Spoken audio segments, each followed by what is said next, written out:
going to ask you tonight to beware the prism through which you view the world. Be cognizant of the reality that in the Western world, bad news sells newspapers. The great majority of the content that each of us here are exposed to each day is largely sensationalist and overwhelmingly negative. Bad news sells newspapers, and no one does it better than the Western media. We live, yes, in an increasingly complex and at times confusing world. But what I'm going to ask you to do tonight is open your eyes as we travel together, as we go from west to east, and desperately attempt to identify what are the things that are really going to make a difference. Now, the reality check is that today there are 7 billion people in the world. About 10% of that 7 billion are domiciled in the countries that are on the top of the screen. I won't read them all out, they're there for you to see. What do all these countries have in common? US, UK, Spain, Italy, Greece, so on and so forth. What do they all have in common? Debt, too much debt. Because these nations, led by the great United States of America, spent too much and saved too little, and borrowed far too much. And they all are now suffering some variation of a debt crisis. In fact, we could all agree here tonight that the financial crisis of 2007 and 2008 was a born in the US event. In fact, you're very fortunate that I'm only speaking to you in 2013, because you would have hated everything I said in 2006. I had the great pleasure of boring countless audiences senseless with my views that America was experiencing a housing bubble and was accumulating too much debt, and the day of reckoning was around the corner. But of course, the US debt virus didn't just stay within the boundaries of the United States. It crossed the Atlantic to the United Kingdom, where we saw banks in the United Kingdom engage in shameful and predatory lending practices, did we not? So all of these countries have got too much debt. But let me just say a couple of words about each of them.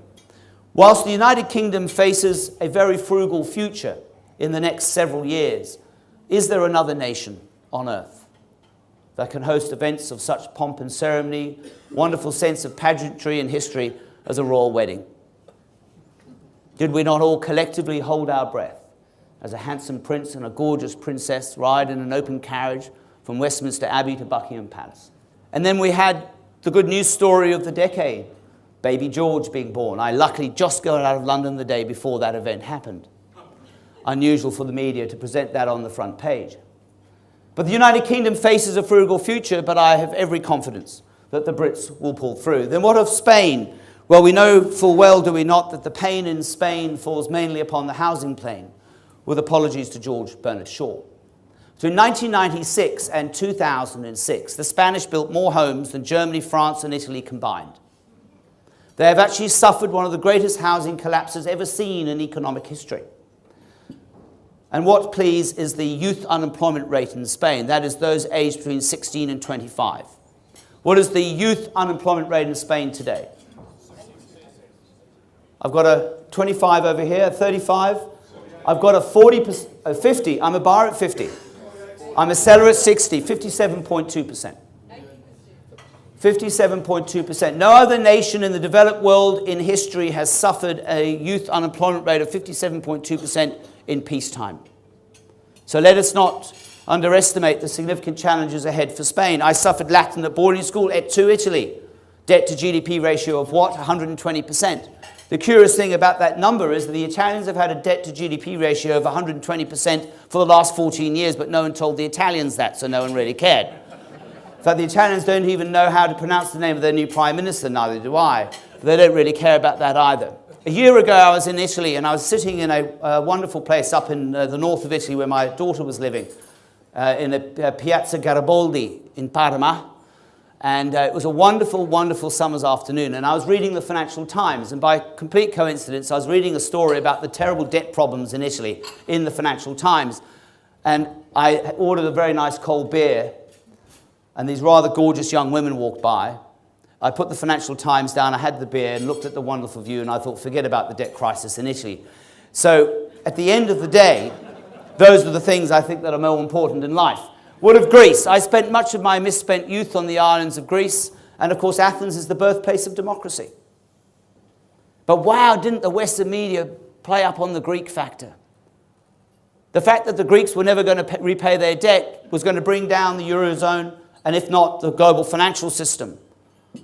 I've said to many audiences in the last 3 years, the Greeks will never repay their debt, and who really cares? Debt to GDP in Greece of what, 155, 160%? They've already defaulted on 50% of it. And like every good Greek tragedy, we kind of know how it ends, we just don't know how long it takes. For the classicists amongst you, you'll know full well that the conceptual core of every great Greek tragedy is this notion of a self-fulfilling tragedy. And that is what's happening in Greece today. But I can assure each and every single one of you that even though Greece will never repay all of their debt, in fact, they're going to repay very little of it, it will not have a significant impact upon the global economic landscape. Then what of Ireland? This tale is a really, truly tragic one. Now that I'm fully independent, I can say outrageous things.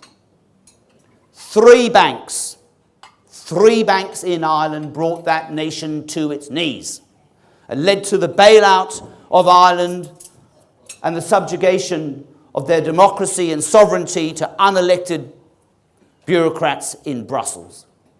And where are the chief executives of those three Irish banks today, having brought their nation to their knees? Because Irish eyes are no longer smiling tonight. They're in the Cayman Islands, I hear. Perhaps even the Greek islands, spending their massive severance bonuses. It's a terribly sad tale. Then what of Portugal? They've got some great golf courses. Let's move on. What of Japan? Japan debt to GDP of what? 245%. But times are changing in Japan. For 20 years, I haven't spoken about Japan. We had the bubble that burst in 1990. The stock market collapsed. The property market collapsed. But things are really improving, and I'll talk about that a little bit later. Then what of Cyprus? If I said to you tonight that the very day that the European Union and the International Monetary Fund bailed out Cyprus to the tune of how much? 10 billion euros.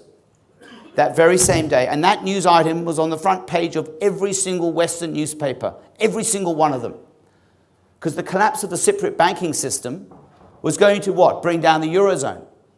And that was then going to lead to another catastrophic economic and financial collapse of the developed Western world. Do you remember? It wasn't that long ago. This is the story that mesmerized and horrified us in the financial markets. The very day that the Cypriot government was bailed out to the tune of 10 billion euros, President Xi Jinping of China arrived in Dar es Salaam, Tanzania, and made a statement that China was going to invest $10 billion in building a new port in Tanzania, that very same day. The story of China's $10 billion investment in building a new port in Tanzania was not covered in a single Western newspaper. Bad news sells newspapers, and no one does it better than the Western media. Let's move along to China.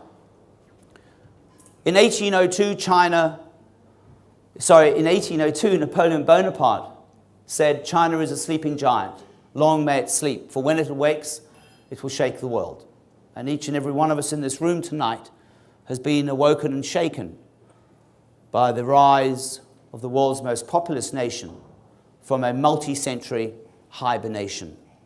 We should recall that it was Deng Xiaoping, the paramount leader of China, who launched China upon its current path of economic liberalization in 1978. And one of his great sayings then was as follows: "It does not matter if a cat is black or white. If it catches the mouse, it is a good cat." It was Deng Xiaoping's way of saying, let us move away from all of the ideological dogma, all the ideological labels. Are we communist or capitalist?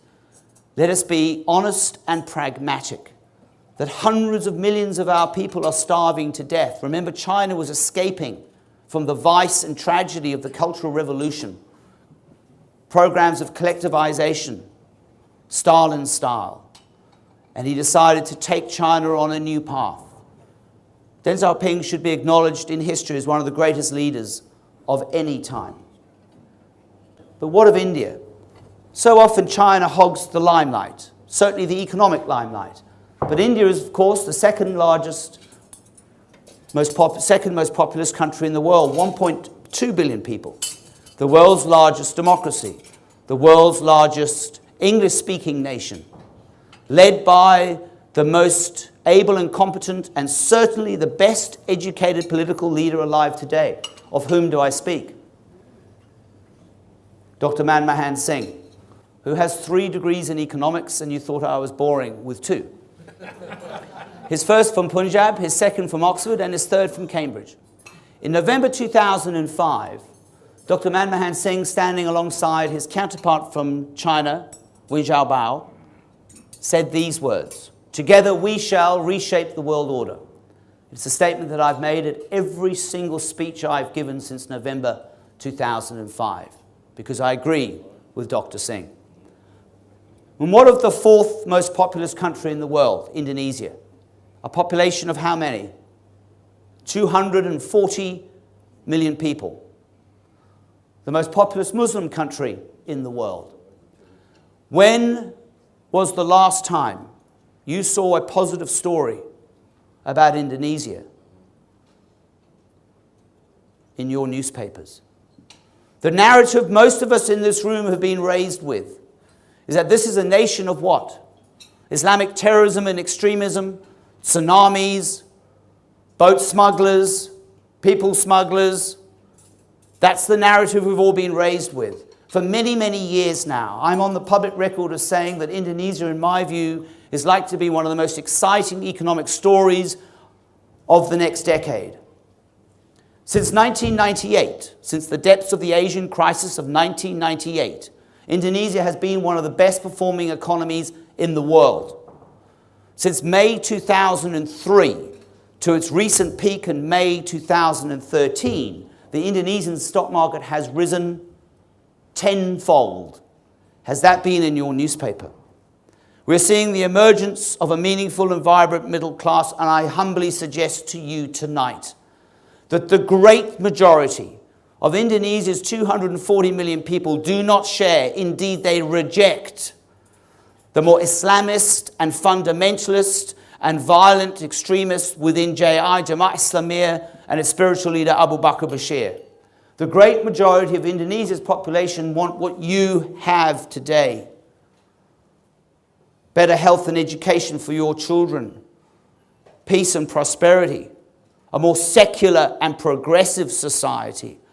And I pray that they achieve that in the decades ahead. It's a wonderful story, but it's a story that is not being told in the Western media. What of Brazil? In the early 80s, when I managed money in London,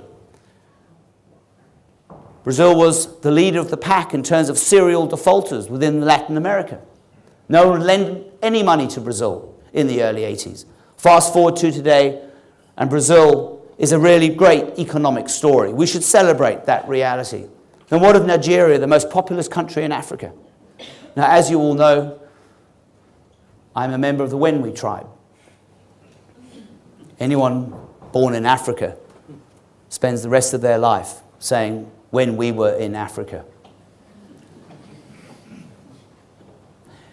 About this time last year, for the very first time in my investment career, I had the great privilege of giving a keynote address at a major investment conference about my views on Africa in the years and the decades ahead.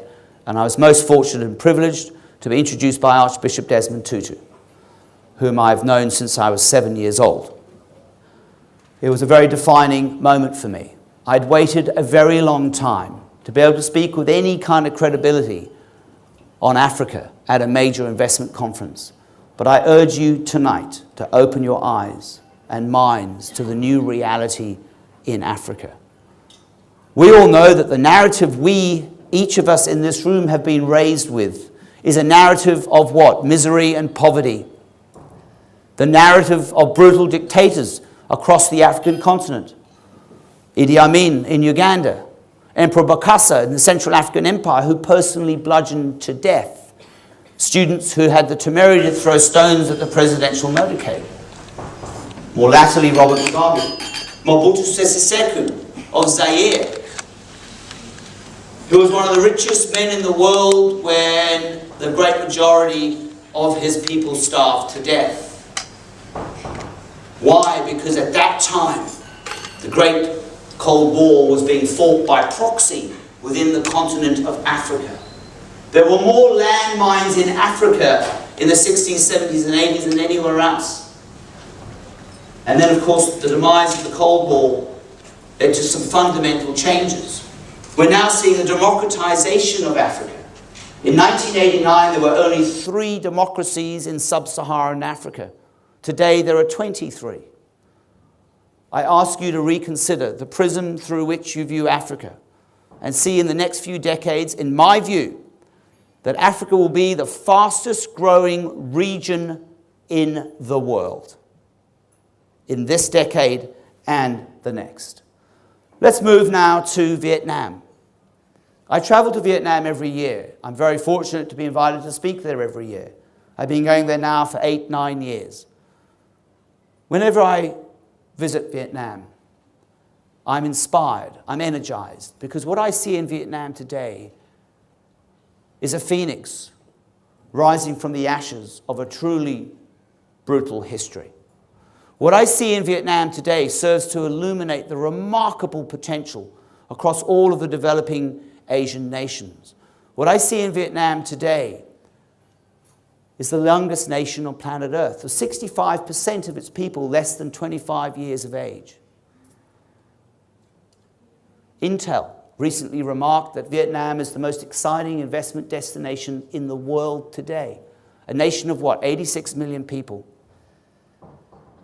And I believe it is of almost imperial arrogance for anyone to suggest that just because the wizards on Wall Street virtually brought the global economic system to its knees, that will prevent a young citizen of Vietnam today being the first in their family to own their own home or own their own car. The Vietnamese have chosen the path of peace and prosperity. We're seeing the liberalization of the Vietnamese economy. I celebrate the remarkable rise of Vietnam in recent times, and I hope you do too. Let's move quickly to Singapore, a nation of what, 5.5 million people. If I said to you today that within a generation, Singapore has been transformed from being a malarial swamp into what it is today. Singapore today is a template, a blueprint for the Chinese. Its founding father, Lee Kuan Yew, has been a mentor to the Chinese political leadership for what, 40 years. It's a remarkable story and a testament to the ingenuity of humanity. This is an oasis of peace and prosperity in 2013. It's a wonderful story and a wonderful illustration of what could develop across the broader developing Asian communities. Now, let's briefly talk about the United States. For so many years, I was one of the biggest bears in the market on the United States. In 2012, at the end of 2012, I changed my views fundamentally. In fact, I've got some of the most optimistic forecasts in the United States of the entire economic community this year and into next. Predicated on what? An undeniable turnaround in the housing market. If it was the housing crash that brought the United States down and the financial system down, surely we should credit the impact of an improvement in the housing market upon the broader economic landscape across the United States. The financial system in the United States is now back to a very, very robust shape. And also housing, in my view, will contribute at least 1% to GDP this year and next. What about the notion of energy independence? Who could have dreamt even 5 years ago that we would be talking in a forum such as this, that the greatest gas guzzler on planet Earth and importer of energy could be energy independent within the next 10 years? How is that going to change the geopolitical landscape and the geopolitical reality of the Persian Gulf? Will that not be a fascinating change in the years and the decade ahead? Business confidence in the United States. US corporates today have more cash on their balance sheets at any time in history. They went into hibernation. They went into the deep freeze because of the so-called GFC. Moving forward, I see businesses bouncing back and also consumer confidence. And what a relief it is for me to say this. Now, I don't watch The Bold and the Beautiful. I just thought it looked nice on a slide. It might get your attention. What I'm talking about here is a seismic shift in Japan. Since when? December the 16th, last year. The election of whom? Shinzo Abe. It's his second term as Prime Minister. The first one was pretty catastrophic. Won a majority in the lower house, and more latterly in July, a majority in the Senate. This is the first Prime Minister in 25 years that had control of the upper and lower houses. Shinzo Abe is going to make a difference in Japan. We haven't spoken about Japan, or at least we haven't had a nice thing to say about Japan for 20 years. It's had a multi-decade hibernation, but it's bouncing back. And it is still the third largest economy in the world. It's going to make a difference not only just for Japan, but for us here in the Australasian region and also the broader economic community. It's great news what's happening in Japan. I'm very positive over the next few years. Now, Frank Sinatra sang that wonderful song, "It's Up to You, New York, New York." Sorry, Frank. I'm terribly sorry. I apologize. You're completely wrong. It's up to you, Chongqing, Chongqing.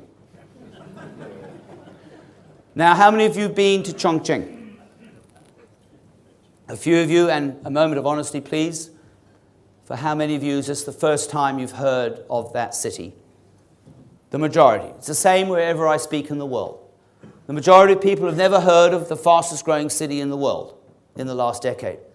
Chongqing is in the interior of China, and to me it symbolizes the opening up of the interior and the so-called Go West investment campaign, which is part and parcel of the rebalancing of China away from excessive dependency on the hyper-developed coastal regions, because all of you will have been to Shanghai and Beijing, the Guangdong, the more developed areas of China. But they're now opening up the interior. And Chongqing, technically speaking, if you take the municipal area of Chongqing, which is a bit naughty, because it is more of a region than a city, but the municipal area of Chongqing is 32 million people. And that is larger than the combined population of Ireland, Portugal and Greece, all of whom were bailed out. And yet all of you have heard of Ireland, Portugal and Greece. All of you have heard about the bailouts and the pain and the debt crisis in those countries, but very few of you have heard of Chongqing, whose average growth rate in the last 10 to 15 years has surpassed 15%. It's an amazing story that just isn't being told in the Western media. The other reality check for all of us is that there are over 3 billion consumers in the developing Asian nations. And this excludes Japan, Singapore, Hong Kong, South Korea. In 2008, as the Chinese political leadership sat and watched in horror as the titans of Wall Street collapsed, and they watched all the Western finance shows, and they heard of the demise of Bear Stearns, Lehman Brothers, Northern Rock in the United Kingdom, Lloyds, RBS, so on and so forth. The imminent demise of great firms like Morgan Stanley, Goldman Sachs, Merrill Lynch being bought by Bank of America in a backroom deal. They were horrified. And they swore then never again would they be held hostage to the vagaries of the villains on Wall Street. China, ensure and immunize China against the GFC. And that was the advent of this massive investment in infrastructure in 2008, 2009, and 2010 to rescue the Chinese economy, but actually in reality, perhaps even rescue the world at that time. And we should be grateful for that. China's new frontier is its own backyard. And to facilitate the mass migration of investment away from the developed coastal areas of China, China now has a high-speed rail network that at the end of last year was larger than the rest of the world combined. It's a remarkable, remarkable accomplishment. There's only one thing I want you to remember tonight, and that is this. The most significant and defining economic phenomenon of our lifetime, if not any time, is the rise of the Asian middle classes. They will shape and define the rest of our lives for many, many, many, many decades to come. The most significant and defining economic phenomenon of our lifetime, if not any time, is the rise of the Asian middle classes. This is the game changer. This is the new centre of economic gravity. This is the new reality. And we are so fortunate to live in an age where the middle classes in Asia are now being joined by an emerging middle class in Africa. When was the last time you heard anyone say that? And an emerging middle class in Latin America. These are the forces that are going to shape and define the topography of the global economic landscape. Now, ignore the numbers on the screen. They're meaningless. They're not mine anyway. Boston Consulting Group, great group of people. Chinese and Indian consumers will be spending nearly $10 trillion by 2020. I don't know if that number should be 9 trillion or 11 trillion. Let's just all agree. It's a big number. And when anyone starts talking in trillions, people's eyes glaze over. This is the new reality. This is the phenomenon, the greatest economic phenomenon of any time in economic history. You've been a wonderful audience tonight, and thank you so much for your time. Thank you.